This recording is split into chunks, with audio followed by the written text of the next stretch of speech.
ሰላም ሰላም ቤተሰብ እንዴት ናችሁ? ሰላማችሁ በክርስቶስ ብዝት ይበላችሁ። የአዳምና የሔዋን ፍጥረታት ሙሉ ከዓለም ዳር እስከ ዓለም ዳር ላላችሁ ሰላማችሁ በክርስቶስ ብዝት ይበልልኝ። እኔ ጋር ፈጣሪ ይመስገን፣ እኔ ጋር ሁሉ ሰላም ነውና ወደዚህ ቻናል ግን ስትገቡ ላይክ፣ ሼር፣ ሰብስክራይብ ያደርጋችሁ አበረታቱኝ ማለት ነውና ዛሬ የሆነ ነገር እላችሁ ነው የመጣሁትና ይሄን ሰሞን ታያችሁት አንድ ልጅ ሌላ ልጆች እየመቷት እያሰቃዩዋት በቃ ያልሆነ ምናምን ሲመቱ አይተናል። እና ምን እንደታዘብኩ ታውቃላችሁ? ትዝብቴን ነው የምናገረው። እና አሁን ሀገር ላይ ይሄ ሶሻል ሚዲያ ተጠቃሚ ነን እያልን ሶሻል ሚዲያ መጠቀም እንኳን ብዙ የማይችሉ ልጆች ወደ ሶሻል ሚዲያ ላይ እየመጡ ተዛን ምን አድርገዋል?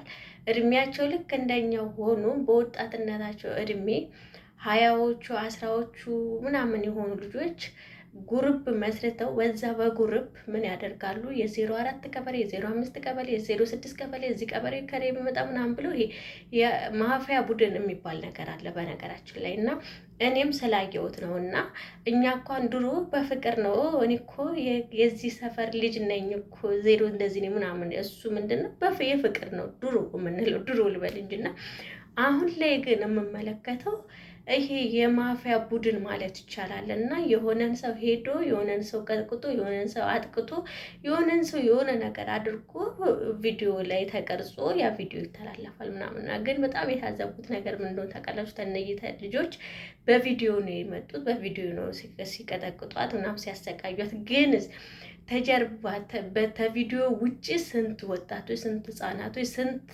ልጆች እየተሰቃዩ እንደሆነ ግን እናስተውላለን? እናውቃለን? አናውቅም አይደለ? የሆነ ቪዲዮ ላይ የሚወጣውን ብዙ ጊዜ በጣም የሚገርመኝ ነገር እኛ ቪዲዮ ላይ የሚወጣውን ብቻ ነው የምንመለከተው እንጂ ተጀርባ ምንድን ነው ያለው? ማን ነው አይዟቸው ያላቸው? ተስተጀርባስ እች ልጅ በቪዲዮ ወጣች፣ ሌሎቹ ጋስ ምን አይነት ጥቃት እየደረሰ ነው? በነገራችን ላይ ማስተማሪያ ነው። አንዳንድ ቪዲዮዎች እንደዚህ በቪዲዮ ሲወጡ በጀርባ ላይ በጣም ብዙ ህጻናቶች፣ ብዙ ወጣቶች፣ ብዙ ልጆች፣ አቅም የሌላቸው ልጆች፣ ወላጆቻቸው ደካማ የሆኑ ልጆች የማጥቃት በቃ በጣም ብዙ ነገርን አታክት ለማድረግ የሚሞከር ነገሮች አሉ። ይሄ እውነተኛው ነው እና ብዙ ጊዜ በጣም የሚገርመኝ ነገር ግን ምን አይነት ቤተሰብ ነው ያሳደጋቸው ነው የምለው። እና እኔ ብዙ ጊዜ ቤተሰብ አስተዳደግ የቤተሰብ አስተዳደግ በጣም ወሳኝ ነው አይደለ? እናት እኮ በስነ ስርዓት ታሳደገ፣ አባት በስነ ስርዓት ታሳደገ፣ ጎረቤት ሰፈር በስነ ስርዓት ታሳደገ፣ ያ ማህበረሰብ እኮ የመፍራት የማክበር እና ደግሞ ያን እንደዚህ ተጋፍጠን ቪዲዮ ይዘን እየቀጠቀጥን እየተማታን ምናምን በጣም ከባድ ነው። ለእኔ በጣም ከባድ ነው ስላችሁ ቤተሰብ እንግዲህ ቤተሰብ ንቀት ነው ብዬ ነው የማስበው። አንድ ቪዲዮ እኮ ሲፖሰት እናት ያለች አባት ያያል፣ ወንድማቶች ምናምን ትንንሽ እህቶች ወንድሞች ያሉና ተውት፣ እህትና ወንድሞችን እንኳን ብንቶ እናትና አባት እያዩታሉ እኮ ያና እኔ ብዬ የማስበው እናትን አለማክበር፣ እናትን አለመስማት፣ እናትን መናቅን፣ ቤተሰቦቻቸው መናቅ፣ ቤተሰቦቻቸው ቁጥጥር ውጭ የሆኑ ልጆች ናቸው ብዬ ነው ማስበው። እና አይታችኋቸዋል እንግዲህ ወጣት ናቸው፣ ጀስት በእኛ እድሜ ምናምን ነው የሚሆኑት። እና በዚህ እድሜያቸው እንግዲህ ትምህርታቸውን አርፈው የመማር ሰዓታቸው ሊሆን ይችላል፣ ደግሞ ቤተሰቦቻቸውንም ለማገዝ ሊሆን ይችላል። ብቻ ተፍተፍ የሚባልበት ሰዓት ነው እና እንደዚህ ማፊያ ቡድን ሆኖ ካሜራ ይዞ ብዙ እየቀጠቀጡ ቤተሰብን አለመፍራት እና ቤተሰብን አለማክበር ነው ብዬ አስባለሁ። እና አንዳንዴ እኔ የምር ግራ ይገባኛል። እንዲህ ምኑ ጋር ነው እኛ ነን የሳት ነው ወይስ ያ ሌላው ትውልድ የሳተው እላለሁ እና ራሴ ይገርመኛል። እና እኔም መቼም የአሁኑ ወጣት ነኝ፣ የአሁኑ ትውልድ ነኝ።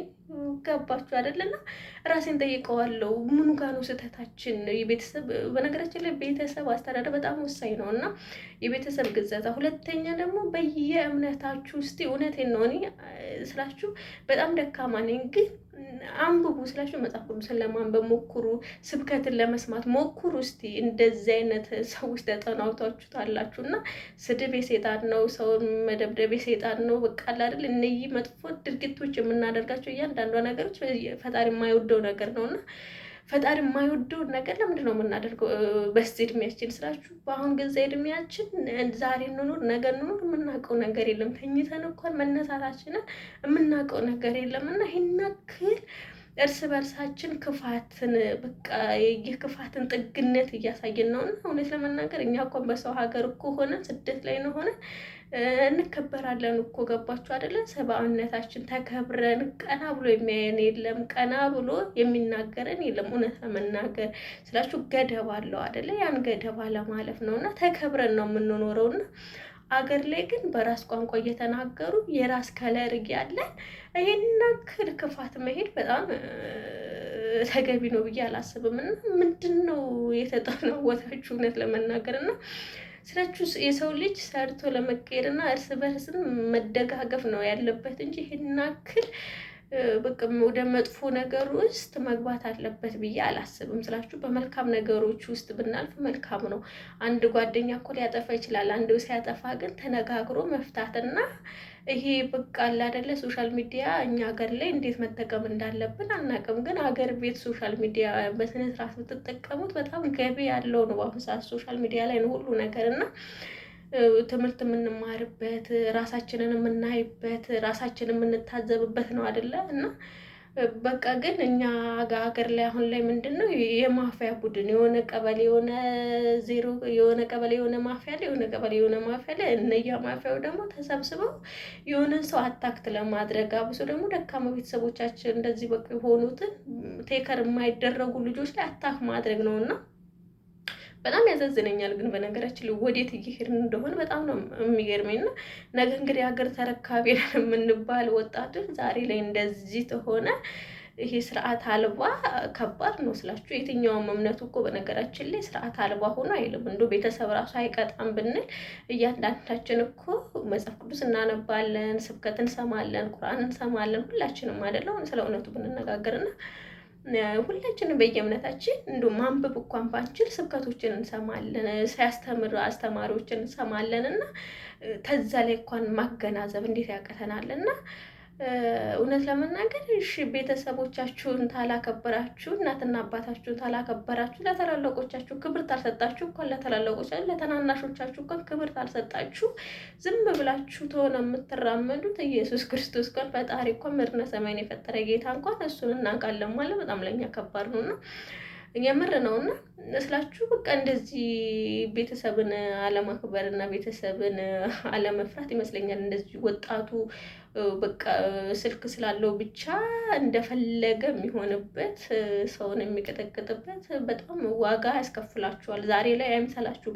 እቺ ዛሬ ላይ እንደዚህ እናንተ በቪዲዮ መጣችሁ፣ ግን ተዚህ እቺ ልጅ ማስተማሪያ ናት ብዬ አስባለሁ። ተዚህ ጀርባ ከቪዲዮ ውጭ ያለ ነገሮች በጣም ብዙ ነገሮች እንደሚደረጉ በዚሁ እናስተውል ማለት ነውና ምክንያቱም አንዳንድ ቪዲዮ እኔ ብዙ ጊዜ ታዘባለሁ እና አምጥቼ ይቅርታ አድርጉልኝና ሀሳቤን ነው የምናገረው። በማንም ፎቶ መስራት አልፈልግም፣ ግን የማንንም ምንም እንትን ግን አንዳንዴ ሶሻል ሚዲያ ላይ ሀሳባችሁን ትናገራላችሁ እና ሀሳቤን ሼር ማድረግ ልጅ ነኝና እንደዚህ አይነት ነገሮች ተገቢ ናቸው ብዬ አላስብም እና ተቆጠቡት። እንደዚህ አይነት ነገሮች ግን ደግሞ አንዳንድ ቪዲዮ ሲወጡ ተዛ ቪዲዮ ውስጥ ተስተጀርባስ ከቪዲዮ ውጪ ስንት ህጻናቶች፣ ስንት ወጣቶች፣ ስንት ቤተሰብ ዋጋ እየከፈለ ነው ልጆቻቸው እንደዚህ እየሆኑ ተዛን በቃ ምናምን ተብሎ ተሸፋፍኖ ጉዳት የደረሰባቸውም ልጆች ይኖራሉ ብዬ አስባለሁ በእንደዚህ አይነት ነገር እና ስላችሁ እነዚህ እንግዲህ አንድ ልጅ ገና የእነሱ እኩያ ናት በቡጤ ምናምን ሆዷን እየረገጠው እኩሌታ ምናምን እንግዲህ አይታችሁታል ነው። ምን አይነት አስተሳሰብ ቢኖራችሁ ነው ስላችሁ የራሳችሁ ደማችሁ ናት፣ እህታችሁ ናት፣ የራሳችሁ ቋንቋ ተናጋሪ ናት፣ የራሳችሁ ናት እኮ በቃ አለ አይደልና አንዳንዴ ስደት እውነት ለመናገር በጣም ብዙ ነገር አስተምሮናል እና ስደት እኔ አሁን ላይ ማለት አገር ላይ ያለውንና ስደት ያለውን ነገር ሳነጻጽር በቃ አገር ላይ በጣም አስቀያሚ ነገር እንደሆነ ትልቁም ትንሹም በጣም መጥፎ ድርጊት ውስጥ እንዳለ ነው የሚታወቀኝ። በጣም ነው የምፈራው እና አሁን ላይ እንኳን የሰው ልጅ መፍራት ጀምሬያለሁ። ድሮ እንስሳ ነው አይደለም የሚፈራው። አሁን ግን የሰው ልጅ በቃ የሰው ልጅ ለመቅረብ ራሱን የምንፈራበት ዘመን ላይ ደርሰናል እና የሰው ልጅ በጣም የምንሸሽበት ዘመን ላይ ደርሰናል። ምክንያቱም በጣም አስከፊ ነገር ስትሆነ ድረስ እና እኛ በስደት ያለ ሰው እኮ ራሱን ተከብሮ ነው እና ደግሞ የሚገርመኝ ነገር ከስደት ውጭ ስደት ላይ ራሱ ሆነን የስደተኛው ዜጋ ሳይሆን የሚያጠቃን የዛው ሀገር የራሳችን ዜጎች ናቸው እና የሚያጠቁን በተለያየ ነገሮች የዛ ሀገር የሌላ ሀገር ዜጎች ግን በጣም ያከብሩናል፣ ሪስፔክት ያደርጋሉ። በቃ አይደለ ራሳችንን እንትን ገደብ አለውና ሰብአዊነታችን ይጠብቃሉና ሀገር ላይ ግን በራስ ዜግነት በራስ ሀገር ላይ ሆኖ ይሄን አክል ማድረግ መልካም ነው ብዬ አላስብም። ለማንኛውም ለእናንተም ልቦና ይስጣችሁ። እኔ ፈራጅ አይደለሁም፣ ግን ጀጅ ማደርጋለሁና ሀሳቤን ነው የምናገረው እና እንደዚህ አይነት ነገር ላይ ተቆጠቡ ለማለት ነው በዚሁ ሀሳቤን የማስተላልፈው። ግን ደግሞ ማስተዋል ያለብን እዚህ እቺ ልጅ በቪዲዮ ታለች። ከቪዲዮ ውስጥ በስተጀርባ በየቤቱ ፈጣሪ እሱ ይቁጠረው። እንግዲህ ኢትዮጵያን ሀገራችንን ሰላሟን፣ ፍቅሯን፣ አንድነቷን ይመልስልን።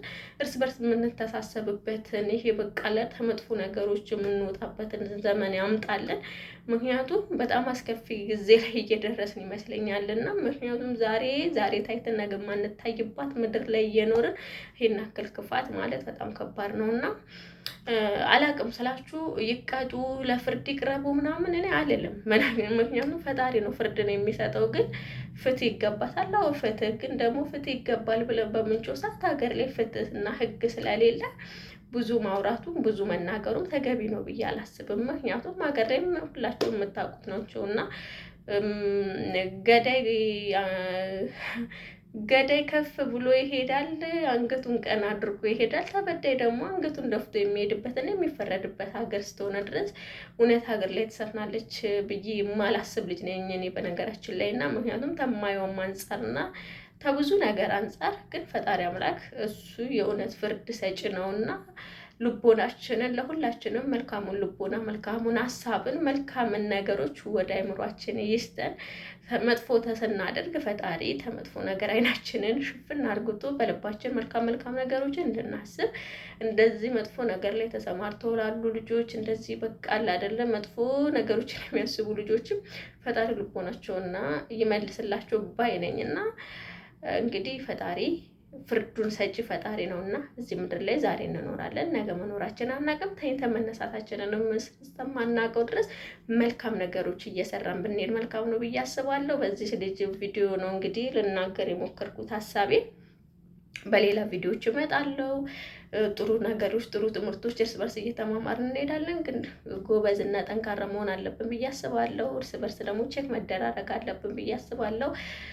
ሌላ የምለው ነገር የለኝም እና መልካም ሰንብቱልኝ። በሌላ ቪዲዮ ውስጥ የምንገናኝ ቸር ሰንብቱልኝ። ግን ይሄን ቻናል ላይክ፣ ሼር እና ሰብስክራይብ እያደረጋችሁ አበረታቱኝ። እኔ ስደተኛዋ እህታችሁ ነኝ። መልካም ሰንብቱልኝ።